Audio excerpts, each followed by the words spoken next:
go. And so, you know, and you've got to know for this, like for this in Sor Juana, even though she was in a convent, the convents in the 17th century were extremely liberal. So she led a life as if she was living, you know, she could not go outside. She could receive visitors in this space, but the nuns were always behind the bars and the visitors were in front of the bars. But, you know, the vicereine and the viceroy could actually enter her cell. So she had visitors in her own private rooms. I mean, so she could receive, you know, but a lot of the conversations would take place in this space divided by bars. Now, this is interesting because the significance, here she's grabbing the bars, like she feels the imprisonment. She's caged behind bars in the convent because she's, you know, the power is starting to breathe down her neck and sort of dismantle her existence. The significance presented through the suspension of the action is an allegory of imprisonment that likens Sor Juana to a captive, even an animal in a cage.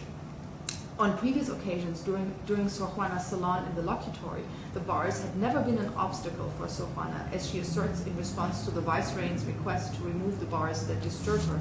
I no longer see them. You know, before, when everything was going well, you know, she didn't see the bars. She just had, they would converse through the bars. And now suddenly, you know, at the end, it's really, you know, she feels imprisoned. She feels the material presence of these bars.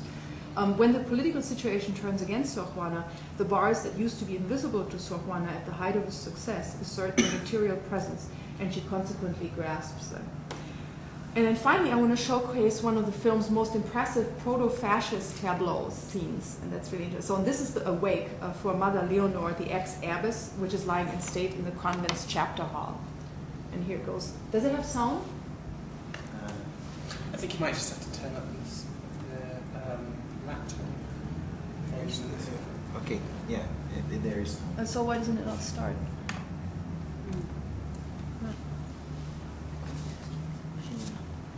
There was like a sequence going on. Where's his case? Yes. Yeah, I know we want this one. No, we want this one.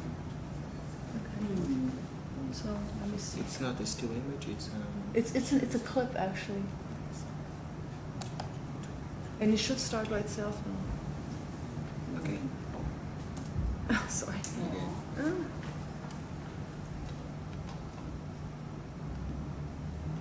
Media player. It's filed on another computer.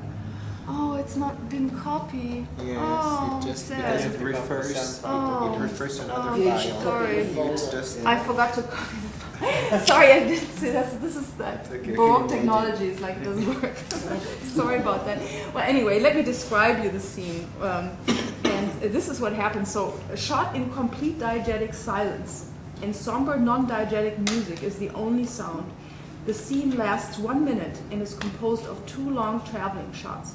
The camera cuts to a close-up of the bare feet of the corpse by candlelight, as you can see here, and pans along the length of the gowned body of Mother Leonor's head. So the camera goes along in a horizontal line, just past the body, it gets the head, the Mother Leonor's head, adorned with a floral crown in the manner of Baroque portrait of crowned nuns. And then it goes past the head, the camera continues tracking past Mother Leonor's head to the seated audience, pausing on a shot of Sor Juana in mourning, who's sitting past her head that way, framed by his sisters. And then there's a cut, and then the second traveling shot begins with a visual still, a symmetrical, extreme long shot of the assembly of nuns in the chapter hall. So you can imagine, first the camera goes like this, you know, in a horizontal manner, and then the camera positions itself like at 90-degree angles. We have the audience sitting here and it's sitting here, and the corpse is in the middle. So the corpse, this is what divides the audience in 2 parts. They sit on the left and the right of the corpse. The camera shoots it, and then it cranes up, okay? A long shot of the assembly of nuns in the chapter hall seated on the rows facing each other, with everyone facing the corpse lying in state in the center aisle.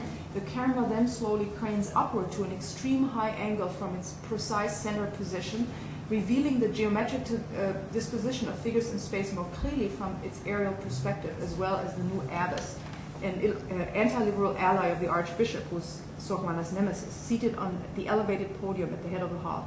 The abbess, in turn, is dwarfed by a massive floor-to-floor ceiling cross on the wall behind her. And so this whole tableau really allegorizes the absolute power of church institutions over the woman at San Jeronimo. You know, it's the power of the churches. It's like fascist cinema. They're in orderly rows, and then there's high angles, and it's really like the architecture and everything dwarfs the human being. You know, it's very somber. It's very inside. Okay, let's go back to the.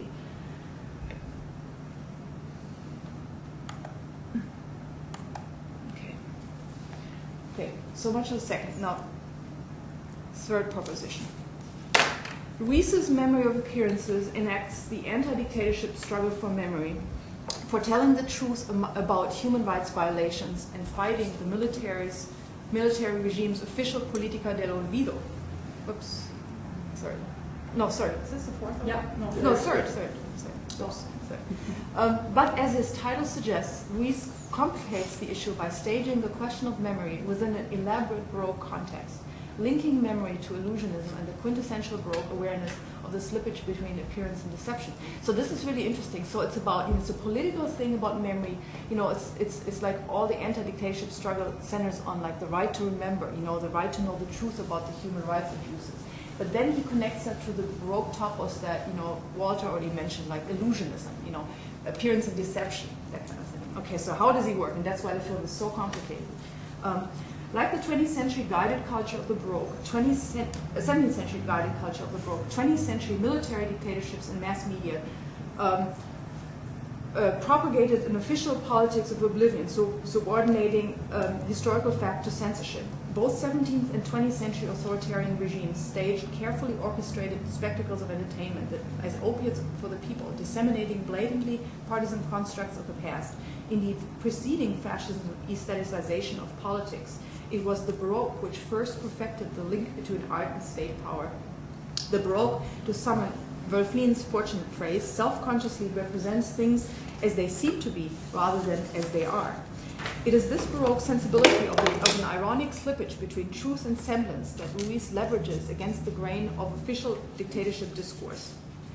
Ruiz's film presents memory as artifice, contending with amnesia and oblivion. And now a little bit of detail about the film. As Ruiz's extra-diegetic narrator explains at the outset, and I quote, in early April 1974, literature teacher Ignacio Vega had to learn the names of 1,500 anti-junta resistors. It took him only a week. A greenish artificial color appears on screen, coloring luminous veils under which a person is vaguely visible, the image that I just showed you. The narrator continues, he had found a memory technique, a technique of memory. He recalls having dared to learn Calderon's Life is a Dream in 3 days as a teenager. He decided that Calderon's play would be his mnemonic device. Each line hid a militant's name, each metaphor an address, each stanza a military operation. Caught shortly after, he had to forget everything. With these words, the screen goes black. Then the narrator continues. 10 years have passed, and our story begins.